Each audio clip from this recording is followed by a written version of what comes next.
Sometimes when you have parents that stay together for the kids, it can bring children this immense sense of guilt that even though you know might not be logical, emotionally it's still there. And the guilt can be about your parents' unhappiness, what their life would have been like if they had gotten separated or gotten divorced. And I think it's important for upcoming generations to know that staying together for the kids doesn't help the kids. This is a profound departure from God's intention for marriage, which is to be a union built on mutual love, respect, and a shared spiritual journey. Marriage should not be seen as a transaction or a means to an end. This kind of mindset lays a foundation of selfishness, which is the opposite of the sacrificial love that characterizes a Christ-centered relationship. We also see men speaking of marriage as a matter of duty, a chore to be endured. While commitment is important in marriage, duty without love is a hollow substitute. A marriage that lacks genuine love, mutual respect, and spiritual growth is not fulfilling God's purpose for marriage. When duty replaces love, it can become a heavy burden, a joyless existence for both partners, and particularly devastating for the children who are forced to live within that loveless environment. Like a monkey that swings from one branch to the next without letting go of the previous branch. Covert narcs love doing that. At least my ex did. Love swinging from one relationship to another while still in a committed relationship. It's fascinating, but it's disturbing to know how they can easily do this. During the monkey branching, you may find that your partner gets very distant. Constantly on the phone, talking or texting wee hours of the night, you'll wake up and surprisingly they're on their phone texting someone, but they'll say that they couldn't sleep, so they were on YouTube.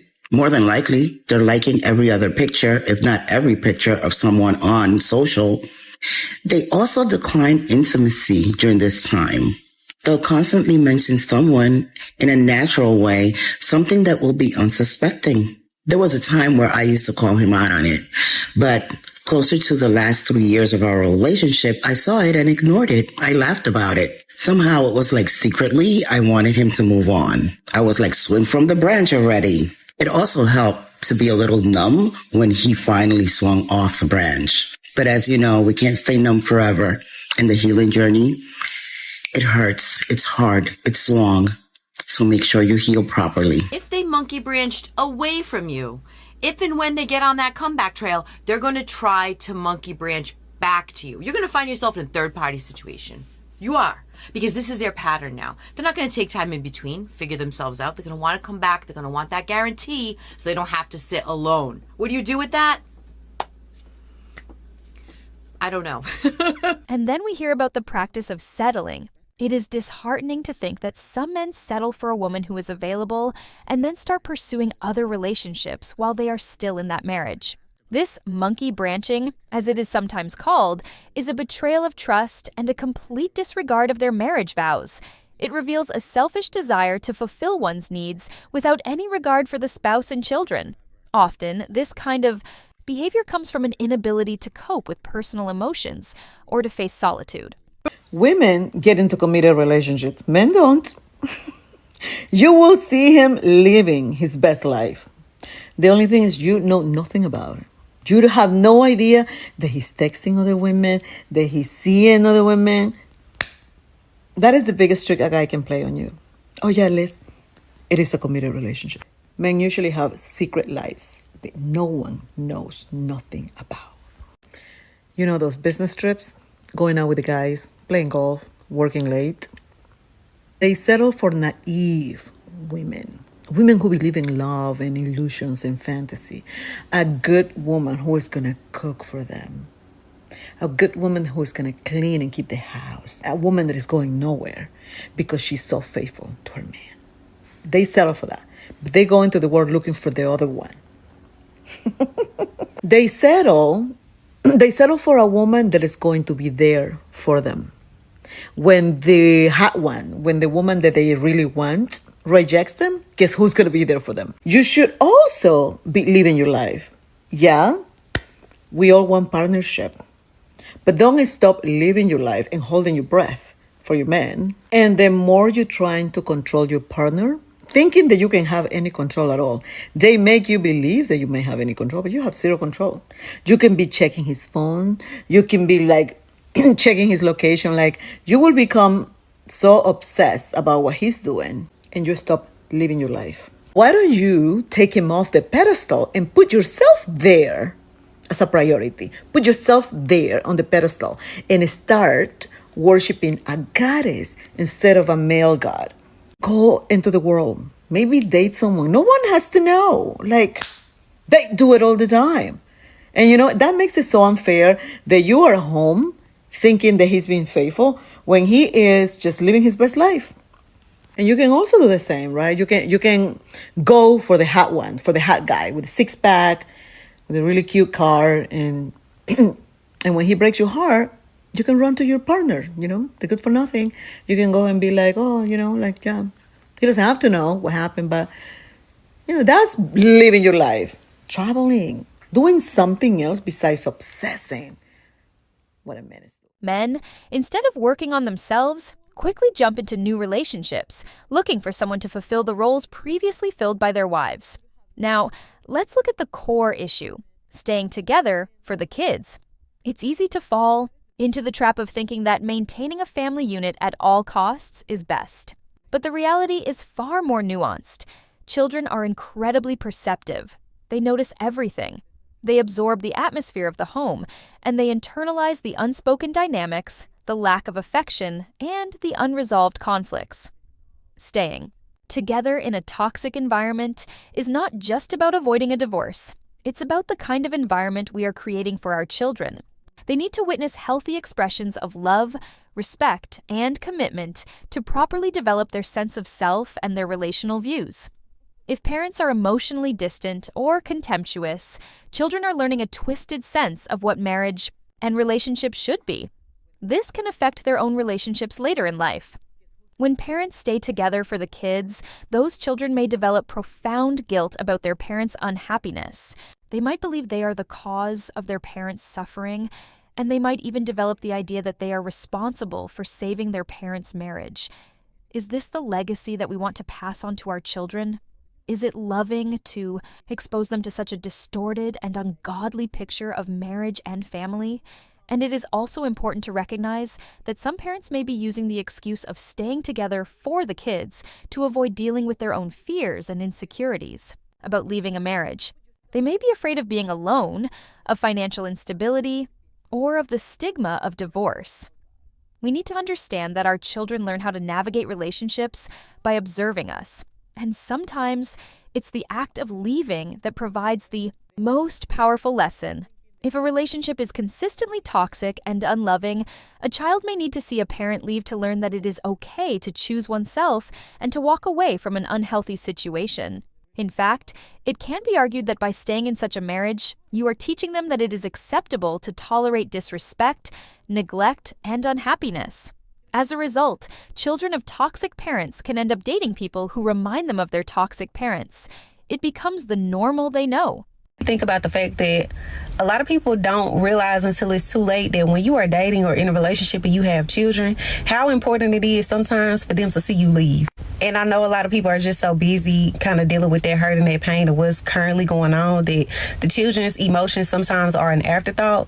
But baby, you are literally on display teaching your children how to be treated and how to treat others in romantic relationships.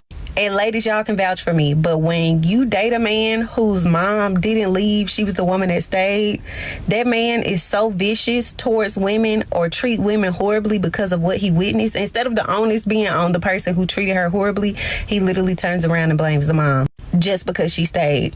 And a lot of times as women, we don't know how to properly navigate relationships or leave because we watched our mothers stay. But I just want to say, I know that that's probably the most difficult decision. I can't tell you what I would do if I was in it, but sometimes I know it's hard, but your kids might need to see you leave, and it's okay to do so. As a Christian, I believe that marriage is a sacred institution established by God. However, I also acknowledge that because we live in a fallen world, marriages can become broken and toxic. Divorce is not God's ideal plan, but it is sometimes a sad necessity when sin has caused irreparable damage to a marriage. when a marriage becomes a source of consistent pain and harm, and when there is no willingness to restore the relationship. So insecure guys, avoidantly attached guys in particular, love having options. It is not uncommon for avoidant men to spring into a new relationship or situationship right after their current relationship ends. This is called monkey branching. Monkey branching meaning that you swing from one branch to another branch and you only let go of the previous branch until you have the new branch in hand. And men and women can engage in this practice. But the interesting thing about an avoidant guy is that he'll tell you how hyper independent he is and how he doesn't have to rely on anyone. Yet, if your ex monkey branched to a new relationship right after your relationship with him ended, his behavior is completely contradicting what he told you, because in reality, he despises being alone with his thoughts so much that he's compulsively using someone else to distract himself from his own painful thoughts and feelings, which again is a hallmark of being an avoidant person. It's totally normal for a certain amount of time to rehash certain situations that came up in your past relationship and to imagine what different outcomes might have looked like. But when you spend your time post-breakup hanging out with friends and loved ones and investing in yourself and becoming a better person, you essentially guarantee that on a long enough timeline, you're going to end up with a healthy, compatible partner in the long term. Whereas if your avoidant ex is not seeking help for his deep attachment wounds and instead he's just distracting himself with superficial relationships, he's just going to perpetuate that cycle for himself, which is sad, but that's not your journey anymore. And all you can do is just wish him the best and concentrate on yourself. Statistics on remarriage after divorce show that nearly 64% of men tend to remarry anywhere from 1 to 3 years after the divorce. This is a lot faster than most women. And the reason as to why men move on so quickly, is it because they're finding love in another partner, they're looking for love in another partner, or are there other reasons as to why men tend to move on after a divorce and after a breakup so fast? Is a man truly trying to find love, or is he simply trying to find someone who will clean the house, wash his clothes, cook for him, and put out sexually? Somebody who he can come home to and not be alone. While I'm sure that there are men who seek genuine love after a divorce, I know that there are. At the same time, there are men who are not seeking genuine love, and what they're really seeking is a partner to provide domestic labor for them. They're used to this system of coming home and the house being clean, there being food on the table, their laundry being neat, folded, and dried up, and they're used to having that person when they get home. And when they don't have this system going on in their life, now they don't know what to do because the system ain't there. Now, this is not the case for every single man, but this is the case for a lot of men, because a lot of men do not feel valuable or worthy if they don't have a woman by their side. They feel like they need a woman by their side to confirm their masculinity and their identity as a man. Let's be honest, man gets spoiled by having the convenience of a wife in their life. Then all of a sudden, when they go through divorce, that wife is no longer there. So they rush it down to another situation to lock somebody down in their life to where it can be a lot more comfortable for them. Look, I have a few uncles who, when my aunts divorced them and left them, they could not stand their own solitude. They could not stand it to be on their own. They had to have someone by their side. And that's because in a lot of cases, some men simply do not know how to deal with their emotions. So they can't sit down to sit in their own skin and just confront their emotions, because they were never taught, nor did they ever have the desire to want to learn how to deal with their emotions. These kind of men that can't be on their own after a divorce or after a breakup can't deal with their emotions. They don't know how, because they've never bothered to learn how to deal with them. So what do? They find somebody else to deal with their emotions instead of learning how to regulate their own emotions on their own. They would rather be with anyone, instead of dealing with their own thoughts, dealing with their own emotions, and having to face that silence of their solitude. That is exactly why a lot of men will rush into a relationship. They'll rush into another marriage because they want to fill these voids that they didn't have to worry about filling while they were in the marriage or in the relationship with that woman. Now that they're not with her anymore, they have to figure out how to fill those voids in, and they don't want to fill them in. So what do? They look for somebody else to fill them in for them. Next time you're thinking of staying together for the kids, think again. Many people believe that staying together in a toxic relationship will benefit the children. But in the long run, children will perceive these relationships and it will affect them in their own relationships and in later in life. This is going to affect the way they view marriage in the future. It's better for them to see their parents in healthy relationships or not in toxic relationships at all. Staying together for the children will not benefit the children. Separation might be the most loving decision. God does not call us to endure abuse. He calls us to honor ourselves, our children, and Him by seeking healthy and loving relationships. He would never want us to suffer in silence in a broken marriage. To the women who are watching, let me say this: your worth is not defined by your marriage.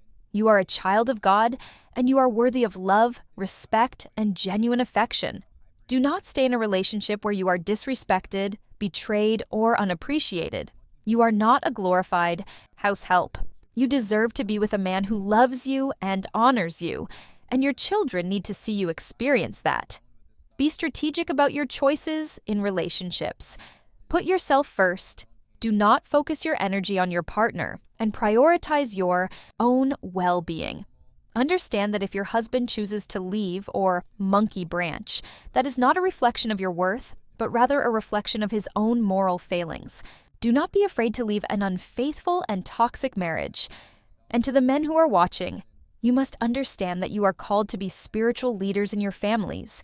You are called to love your wives as Christ loved the church and to lay down your lives for them. Settling for a wife out of convenience or for the benefits she can provide is a betrayal of God's design.